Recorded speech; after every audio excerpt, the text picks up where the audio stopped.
ನನಗೆ ಗಣರಾಜ್ಯೋತ್ಸವ 76ನೇ ಗಣರಾಜ್ಯೋತ್ಸವ ಜನವರಿ 26ರಂದು ಹೊಸದಿಲ್ಲಿಯಲ್ಲಿ ನಡೀತಿರೋಂಥ ಪರೇಡ್ನಲ್ಲಿ ಭಾಗವಹಿಸಬೇಕು ಅಂತ ಆಹ್ವಾನ ಬಂದಾಗ ಇದೊಂದು ಅನಿರೀಕ್ಷಿತ ಮತ್ತು ಆಕಸ್ಮಿಕ ಆಹ್ವಾನ.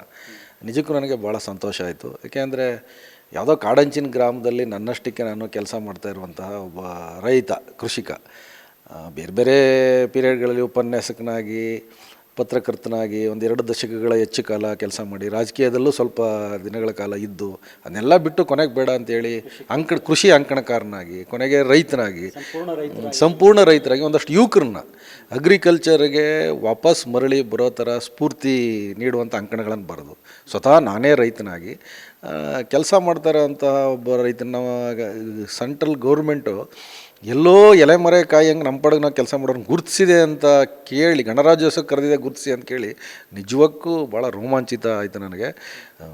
ಆ ಕ್ಷಣ ಅವಿಸ್ಮರಣೀಯ ಕ್ಷಣ, ಯಾವತ್ತೂ ಜೀವನದಲ್ಲಿ ಮರೆಯೋಕೆ. ನಮ್ಮ ಲೈಫ್ ಜರ್ನಿಯಲ್ಲಿ ಗಣರಾಜ್ಯೋತ್ಸವಕ್ಕೆ ಭಾಗವಹಿಸಬೇಕು ಅಂತ ಬಂದ ಕರೆ ಅದನ್ನು ಮರೆಯೋಂಗಿಲ್ಲ. ಅದು ಒಂಥರ ಗುರ್ತದು, ಒಂದು ಲೈಫ್ ಜರ್ನಿಯಲ್ಲಿ ಒಂದು ಮೈಲಿಗಲ್ಲದು. ಖುಷಿ ಆಯಿತು ನನಗೆ. ಜೊತೆಗೆ ನಾನು ನಮ್ಮದು ಗುಂಡ್ಲುಪೇಟೆ ತಾಲೂಕು ತಿರಕನಾಂಬಿ ಹೋಬಳಿ ವಡ್ಗೆರೆ ಗ್ರಾಮದಲ್ಲಿ ಚಿತ್ರಕೂಟ ಅಂತೇಳಿ ನಮ್ಮ ತೋಟ, ಅದೊಂದು 20 ಎಕರೆ ತೋಟ. ಅಲ್ಲಿ ನಾವು ಬೇರೆ ಬೇರೆ ಥರದ ಪ್ರಯೋಗಗಳನ್ನು ಮಾಡ್ತಾಯಿದ್ದೀವಿ. ಅಂದರೆ ಏನಕ್ಕೆ ಪ್ರಯೋಗಗಳನ್ನು ಮಾಡ್ತಾಯಿದ್ದೀವಿ ಅಂತಂದರೆ, ಹೊಸ ತಲೆಮಾರಿನ ಯುವಕರಿಗೆ ಒಂದಷ್ಟು ಅಗ್ರಿಕಲ್ಚರ್ ಅಂದರೆ ಕಷ್ಟ ಅಲ್ಲಪ್ಪ, ಅಗ್ರಿಕಲ್ಚರ್ ಅಂದರೂ ಸುಲಭ ಇದೆ, ಅಗ್ರಿಕಲ್ಚರಲ್ಲೂ ಲಾಭ ಮಾಡಿ ತೋರಿಸ್ಬೋದು ಅನ್ನೋದಷ್ಟೊಂದು ಮಾದರಿಗಳನ್ನು ಇಟ್ಕೊಂಡು ನಾವು ಕೆಲಸ ಮಾಡ್ತಾಯಿದ್ದೀವಿ. ನಾವು ಅಡಿಕೆ, ತೆಂಗು, ಬಾಳೆ, ಹಣ್ಣಿನ ತೋಟ, ಹೈನುಗಾರಿಕೆ, ಹೀಗೆ ವಿವಿಧ ರೀತಿಯ ಇಂಟಿಗ್ರೇಟೆಡ್ ಫಾರ್ಮಿಂಗನ್ನು ನಮ್ಮನ್ನು ನಾವು ತೊಡಗಿಸ್ಕೊಂಡಿದ್ದೀವಿ. ಜೊತೆಗೆ ಈ ರಾಸಾಯನಿಕ ಬಳಸ್ದೇನೆ, ರಾಸಾಯನಿಕ ಗೊಬ್ಬರಗಳನ್ನು, ಕ್ರಿಮಿನಾಶಕಗಳನ್ನು ಬಳಸ್ದೇನೆ ಸಾಧ್ಯವಾದಷ್ಟು ಸಹಜ ಬೇಸಾಯ ಮತ್ತು ನ್ಯಾಚುರಲ್ ಫಾರ್ಮಿಂಗ್ ಅಂತ ಏನು ಹೇಳ್ತೀರಿ, ನೈಸರ್ಗಿಕ ಕೃಷಿ, ಸಾವಯವ ಕೃಷಿ ಅಂತ ಏನು ಎಲ್ಲ ಹೇಳ್ತಾರೆ, ಈ ಹಂತದಲ್ಲಿ ಕೆಲವು ಪ್ರಯೋಗಗಳನ್ನು ನಾವು ಮಾಡ್ತಾಯಿದ್ದೀವಿ. ಮತ್ತು ಮಳೆ ನೀರನ್ನು ಸಮರ್ಪಕವಾಗಿ ಬಳಸ್ಕೊಳ್ತಾ ಇರೋದು, ಮತ್ತು ಅಂತರ್ಜಲವನ್ನು ಕಡಿಮೆ, ಹನಿ ನೀರಾವರಿ ಮೂಲಕ ಅಂತರ್ಜಲವನ್ನು ಕಡಿಮೆ ಬಳಸ್ತಾ ಇರೋದು. ನಿಮಗೆ ನಮ್ಮನ್ನು ಆಯ್ಕೆ ಮಾಡಿರೋದೇ ಜಲಶಕ್ತಿ ಸಚಿವಾಲಯದ ಅಂಡರಲ್ಲಿ ಬರುವಂತಹ ಅಟಲ್ ಭೂಜಲ್ ಯೋಜನೆ ಅಂತೇಳಿ ಒಂದು ಯೋಜನೆ. ಅದು ಕರ್ನಾಟಕದಲ್ಲಿ ಎಲ್ಲೆಲ್ಲಿ ಅಂತರ್ಜಲ ಕಡಿಮೆ ಇದೆ ಆಯಾಯ ಜಿಲ್ಲೆಗಳಲ್ಲಿ ಒಂದಷ್ಟು ಸೆಂಟ್ರಲ್ ಗೌರ್ಮೆಂಟ್ ಫಂಡಿಂಗಲ್ಲಿ ಕೆಲಸಗಳು ನಡೀತಾ ಇದೆ. ಕೆರೆಗಳನ್ನು ನಿರ್ಮಾಣ ಮಾಡೋದು, ಬಂಡ್ಗಳನ್ನು ಕಟ್ಟೋದು, ಇದು ನಮ್ಮ ತಾಲೂಕಲ್ಲೂ ಅಟಲ್ ಭೂಜಲ್ ಯೋಜನೆ ಜಾರಿಯಲ್ಲಿದೆ. ಈ ಅಟಲ್ ಭೂಜಲ್ ಯೋಜನೆ ಅಧಿಕಾರಿಗಳು ಒಂದು ಸಲ ನಮ್ಮ ಜಮೀನಿಗೆ ಬಂದು ಇದ್ದಾಗ ಅವರು ಏನೇನು ಯೋಜನೆಗಳನ್ನು ಮಾಡಬೇಕು ಅಂತ ಅವ್ರ ಪ್ಲ್ಯಾನಲ್ಲಿದೆ ಅದನ್ನೆಲ್ಲ ನಮ್ಮ ಜಮೀನಲ್ಲಿ ಆಲ್ರೆಡಿ ಜಾರಿಗೆ ತಂದಿದ್ದೆ ನಾನು. ಅವರು ಇದೊಂದು ಮಾದರಿಯಾದದ್ದು, ನಿಜವಾಗ್ಲೂ ರೈತರಿಗೆ ಇನ್ಸ್ಪೈರ್ ಆಗೋಂಥದ್ದು. ಹಾಗಾಗಿ ನಾವು ನಿಮ್ಮನ್ನು ನಾಮಿನೇಟ್ ಮಾಡ್ತೀವಿ ಅಟಲ್ ಭೂಜಲ್ ಯೋಜನೆಯಿಂದ, ಆಯ್ಕೆ ಆಗುತ್ತೋ ಇಲ್ಲವೋ ನಮಗೆ ಗೊತ್ತಿಲ್ಲ, ನಾಮಿನೇಟ್ ಮಾಡ್ತೀವಿ ಅಂತ ಅವ್ರಿಗೆ ಹೆಸರು ಕಳಿಸಿದ್ರು. ಅವರು ಹೆಸರು ಕಳಿಸಿದಾಗ ಒಂದು 15 ದಿನದ ಹಿಂದೆ ಚಾಮರಾಜನಗರದ SP ಆಫೀಸಿಂದ ಸೆಂಟ್ರಲ್ ಗೌರ್ಮೆಂಟ್ನ ಇಂಟೆಲಿಜೆನ್ಸ್ ಡಿಪಾರ್ಟ್ಮೆಂಟ್ ಅವರು ನಿಮ್ಮ ಬಗ್ಗೆ ಮಾಹಿತಿ ಕೇಳಿದ್ದಾರೆ ಅಂತ ಅಂದಾಗ ನನಗೆ ಆಯ್ಕೆ ಆಗಿದ್ದೀನಿ ಅಂತ ಗೊತ್ತಾಯಿತು. ಅಧಿಕಾರಿಗಳಿಗೂ ಗೊತ್ತಿಲ್ಲ. ನಾನು ಆಮೇಲೆ ಅಟಲ್ ಭೂಜಲ್ ಯೋಜನೆಯವ್ರಿಗೆ ಫೋನ್ ಮಾಡಿದ್ದೀನಿ, ಹೆಸರು ಕಳಿಸಿದ್ರಲ್ಲ ಏನಾಯ್ತು ರೀ ಅಂತ. ಇನ್ನೂ ನಮ್ಗೆ ಯಾವುದೇ ಮಾಹಿತಿ ಇಲ್ಲ ಸರ್ ಅಂತ. ಇಲ್ಲ, ಆಯ್ಕೆ ಆಗಿರಬೇಕು, SP ಆಫೀಸಿಂದ ಫೋನ್ ಬಂದೆ. ಆಗ ನಿಜಕ್ಕೂ ಅದ್ರ ಜೊತೆಗೆ ನೀವು ನಿಮ್ಮ ಮನೆಯವ್ರನ್ನೂ ಕರ್ಕೊಂಡು ಹೋಗ್ಬೇಕು ಅಂತಂದರು. ನೀವು ಹೋಗೋದಲ್ಲ, ನಿಮ್ಮ ಮನೆಯವ್ರನ್ನೂ ಕರ್ಕೊಂಡು ಹೋಗ್ಬೇಕಾಗತ್ತೆ ಅಂತಂದರು. ಅದಕ್ಕಿಂತ ಖುಷಿ ಯಾವುದಿದೆ. ಇಬ್ಬರೂ ಹೋಗಿ ಭಾಗವಹಿಸೋದು. ಯಾಕೆಂದರೆ ಪೆರೇಡ್ನ ನಾವು ಮನೇಲಿಟ್ಟು ಕೂತ್ಕೊಂಡು TV ನೋಡ್ತಾ ಇದ್ವಿ ಇಷ್ಟು ದಿನ. ಮತ್ತು ಬೆಳಗ್ಗೆ 8 ಗಂಟೆಗೆ ಕಚ್ಕೊಂಡ್ರೆ ಪೆರೇಡ್ ಮುಗಿಯೋವರೆಗೂ ಆ ಯೋಧರದ ಇದು, ನಮ್ಮ ಹೊಸ ತಂತ್ರಜ್ಞಾನಗಳು, ಯುದ್ಧ ವಿಮಾನಗಳು, ಇವನ್ನೆಲ್ಲ ನೋಡ್ತಾ ಇದ್ವಿ. ಆಮೇಲೆ ನಮ್ಮ ಟ್ಯಾಬ್ಲೋಗಳು ಬೇರೆ ಬೇರೆ ರಾಜ್ಯದಿಂದ ಇವೆಲ್ಲ. ಈಗ ನಾವೇ ಸ್ವತಃ ಪ್ರಧಾನಮಂತ್ರಿ ಮತ್ತು ಗಣ್ಯರು, ವಿದೇಶಿ ಗಣ್ಯರೆಲ್ಲ ಬರ್ತಾರೆ ಅಲ್ಲಿಗೆ, ಅವ್ರ ಜೊತೆ ಕೂತ್ಕೊಂಡು ಪೆರೇಡ್ ನೋಡ್ತಾ ಇದ್ವಿ. ಒಬ್ಬ ರೈತರು, ನಿಮಗೆ ಗೊತ್ತು ನಮ್ಮದು ಭಾಳ ಕಾಡಂಚಿನ ಗ್ರಾಮ, ಬಂಡೀಪುರಕ್ಕೆ ನಿಯರ್ ಬೈ ಬಂಡೀಪುರ ನಮ್ಮದು. ಅಲ್ಲಿಗೆ ನಮ್ಮ ಬಂಡೀಪುರಕ್ಕೆ ಒಂದು 3-4 ಕಿಲೋಮೀಟ್ರ್ ಅಷ್ಟೇ ನಮ್ಮದು ಎಲ್ಲ. ಅಂಥ ಕಡೆ ನಾವು ವ್ಯವಸಾಯ ಮಾಡ್ತಾ ಇರೋರನ್ನ ಆಮೇಲೆ ನಾನೇ ಸ್ವತಃ ಕರ್ನಾಟಕ ರಾಜ್ಯಾದ್ಯಂತ ಸುತ್ತಾಡಿ 4-5 ಪುಸ್ತಕಗಳನ್ನ ಬರೆದಿದ್ದೀನಿ, ರೈತರ ಯಶೋಗಾಥೆಗಳನ್ನು ಬರೆದಿದ್ದೀನಿ. ನಮಗಿಂತ ಭಾಳ ದೊಡ್ಡ ದೊಡ್ಡ ರೈತರು ಕೂಡ ಕೆಲಸ ಮಾಡ್ತಾ ಇದ್ದಾರೆ. ಆದರೆ ನಾವು ಬರೆಯೋದ್ರ ಮುಖಾಂತರ ಸ್ವತಃ ನಾವು 35 ವರ್ಷ ನಗರ ಪ್ರದೇಶದಲ್ಲಿದ್ದು ವಾಪಸ್ ಮರಳಿ ಮಣ್ಣಿಗೆ ಅಂತೇಳಿ ಹಳ್ಳಿಗೆ ಹೋಗಿ ಹಳ್ಳಿಲಿ ಉಳ್ಕೊಂಡು ಈ ಒಂದಷ್ಟು ಯುವಕರಿಗೆ ಸ್ಫೂರ್ತಿ ಆಗೋಂಥ ಕೆಲಸಗಳು ಮಾಡ್ತಾ ಇರೋದನ್ನು ಸೆಂಟ್ರಲ್ ಗೌರ್ಮೆಂಟ್ ಗುರುತಿಸ್ತದಲ್ಲ, ಅದು ನಮಗೆ ಇನ್ನಷ್ಟು ಸ್ಫೂರ್ತಿ. ಯಾವ ಮಟ್ಟಕ್ಕೆ ಅಂತಂದರೆ, ಸೆಂಟ್ರಲ್ ಗೌರ್ಮೆಂಟ್ ಫೋನ್ ಬಂದ ನಾನು ಕಡೆ ಇಲ್ಲ, ನಮ್ಮ 20 ಎಕರೆ ಚಿತ್ರಕೂಟನ ಮುಂದಿನ ಹೊಸ ತಲೆಮಾರಿನ ಯುವಕರಿಗೆ ಒಂದು ಕೃಷಿ ಸಲಹಾ ಮತ್ತು ಮಾಹಿತಿ ಕೇಂದ್ರವಾಗಿ ರೂಪಿಸ್ಬೇಕು ಅಂತ. ನಿಮಗೆ ಗಣರಾಜ್ಯೋತ್ಸವದಲ್ಲಿ ಪೆರೇಡಲ್ಲಿ ಭಾಗವಹಿಸಿದ ತಕ್ಷಣ ಒಂಥರ ಕಮಿಟ್ ಆದಂಗೆ. ಅದಕ್ಕೆ ನಾವು ಮಾಡೋ ಕೆಲಸಕ್ಕೆ ಅವರು ಇನ್ನೂ ಕಮಿಟ್ ಮಾಡಿಸ್ತಾ ಇದ್ದಾರೆ ನಮ್ಮನ್ನು ಅಂತ. ಈ ಯಾರೋ ನಮ್ಗೆ ಬೆನ್ನು ತಟ್ಟಿದಾಗ ನಾವು ಮಾಡೋ ಕೆಲಸಕ್ಕೆ ನಮ್ಗೆ ಕಮಿಟ್ ಮಾಡಿಸ್ತಾ ಇದ್ದಾರೆ ಅವರು ಅಂತ, ನಾವು ಅದನ್ನು ತಪ್ಪಿಸ್ಕೊಳಕ್ಕಾಗಲ್ಲ ಅಂತ ಇನ್ನು. ಹಾಗಾಗಿ ನಿಜಕ್ಕೂ ಖುಷಿ ಆಯ್ತು ನನಗೆ.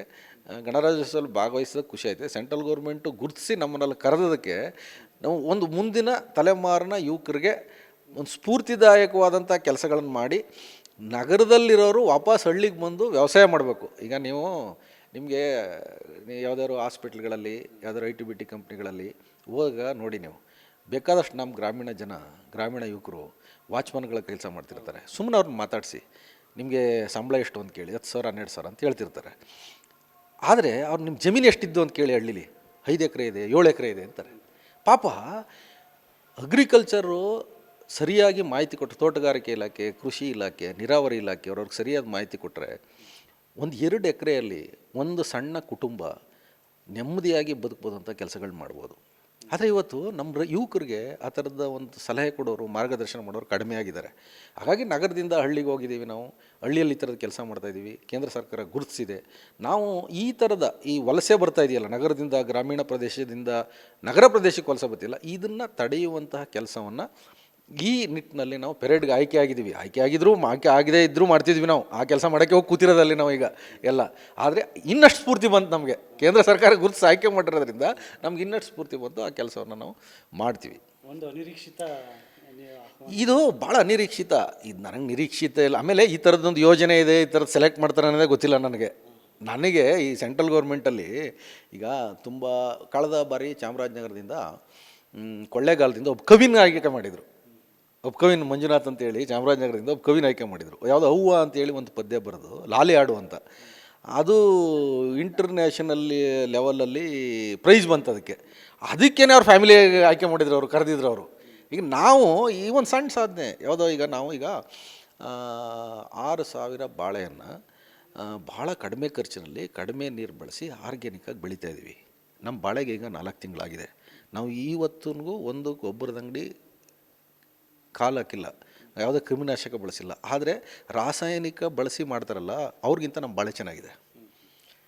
ಈ ಥರದ್ದು ನಾವು ರೈತಿಗೆ ನೋಡ್ರಪ್ಪ, ನೀವು ಒಂದು ಬಾಳೆ ಬೆಳೆಯೋಕ್ಕೆ 90 ರೂಪಾಯಿ 100 ರೂಪಾಯಿ, ಒಂದು ಗೊನೆ ಬೆಳೆಯೋಕ್ಕೆ ಸ್ಟಾರ್ಟಿಂಗಿಂದ ಎಂಡಿಂಗ್ವರೆಗೆ 90 ರೂಪಾಯಿ 100 ರೂಪಾಯಿ ಖರ್ಚು ಮಾಡ್ತೀರಿ ಒಂದು ಗೊನೆ ಬೆಳೆಯೋಕ್ಕೆ. ನಾವು 60ರಿಂದ 70 ರೂಪಾಯಿ ಬೆಳೆಯೋದು ಹೇಗೆ ಅಂತ ಕಲಿಸ್ಕೊಡ್ತೀವಿ. ಬನ್ನಿ ನೋಡಿ, ನಾವೇ ಸ್ವತಃ ಬೆಳೀತಾ ಇದ್ದೀವಿ ನೋಡಿ. ಈ ಥರದ ಕೆಲಸಗಳು ಮಾಡ್ತಾಯಿದ್ದೀವಿ. ಇದನ್ನು ಸೆಂಟ್ರಲ್ ಗೌರ್ಮೆಂಟ್ ಗುರುತಿಸಿದೆಯಲ್ಲ, ಸೆಂಟ್ರಲ್ ಗೌರ್ಮೆಂಟ್ನ ಅಧಿಕಾರಿಗಳು ಅದರ ಭಾಗವಾಗಿ ಅಧಿಕಾರಿಗಳು ಗುರುತಿಸಿದಾರಲ್ಲ, ಅನಿರೀಕ್ಷಿತವಾದ ಆಹ್ವಾನ ಮತ್ತು ಈ ಥರದಕ್ಕೆ ಒಳ್ಳೆಯ ಕೆಲಸ ಮಾಡ್ತಿರೋದಕ್ಕೆ ನಮ್ಗೆ ಗುರುತಿಸಿರೋದು. ಆಮೇಲೆ ನಾವು ಅದರ ಜೊತೆಗೆ ನಮ್ಮ ಚಿತ್ರಕೂಟ ಬಳಗದಿಂದ ಇಡೀ ಗುಂಡ್ಲುಪೇಟೆ ತಾಲೂಕಿನಾದ್ಯಂತ ಸಂಗಮ ಪ್ರತಿಷ್ಠಾನದ HS ಮಾದೇವ ಪ್ರಸಾದ್ ಅವರ ಸಂಗಮ ಪ್ರತಿಷ್ಠಾನ, ನಮ್ಮ ಚಿತ್ರಕೂಟ ಬಳಗ ಮತ್ತು ಈಶ್ವರಿ ಮ್ಯೂಸಿಕ್ ಸೆಂಟರ್ ಅಂತೇಳಿ ಚಾಮರಾಜನಗರದಲ್ಲಿ ಸಾಲು ಮರದ ವೆಂಕಟೇಶ್ 3 ಜನ ಸೇರಿ ಇಡೀ ಗುಂಡ್ಲುಪೇಟೆ ತಾಲೂಕಲ್ಲಿ ವರ್ಷ ಪೂರ್ತಿ ಸಾಲು ಮರಗಳನ್ನು ನೆಡ್ತಾಯಿದ್ವಿ ನಾವು. ನಿಜವಾಗ್ಲೂ ಆನಂದ ಆಗಿದೆ, ಹೆಮ್ಮೆ ಆಗಿದೆ ಒಬ್ಬ ರೈತನಾಗಿ. ಅದು ನನಗೆ ಬೇರೆ ಥರ ಭಾಗವಹಿಸಿದರೆ ಒಂದು ಸಂತೋಷ ಆಗ್ತಿತ್ತು ಇಲ್ಲೋ ಗೊತ್ತಿಲ್ಲ. ಆದರೆ ಒಬ್ಬ ರೈತನ ಮಗನಾಗಿ, ಸ್ವತಃ ರೈತನಾಗಿ, ರೈತ ಕ್ಷೇತ್ರದಿಂದ ಪ್ರತಿನಿಧಿಯಾಗಿ ಭಾಗವಹಿಸ್ತಾ ಇದ್ದೀನಲ್ಲ, ಅದು ನನ್ನ ಜೀವನದಲ್ಲಿ ಅತ್ಯಂತ ಹೆಚ್ಚು ಖುಷಿ ಕೊಟ್ಟ ಕ್ಷಣ. ನೀವು ಗಿರವಿ ಇಟ್ಟು ಬಿಡಿಸ್ಕೊಳಕ್ಕಾಗ್ದಿರೋ ಆಭರಣನ SDJ ಗೋಲ್ಡ್ ಕಂಪನಿಯವರು ಬಿಡಿಸಿ ಮಾರುಕಟ್ಟೆಗಿಂತ ಅಧಿಕ ಬೆಲೆಗೆ ತಗೋತಿದ್ದಾರೆ. ಅಷ್ಟೇ ಅಲ್ಲ, ಒಂದು ಕೂಪನ್ ಕಾರ್ಡ್ ಕೂಡ ಕೊಡ್ತಾ ಇದ್ದಾರೆ.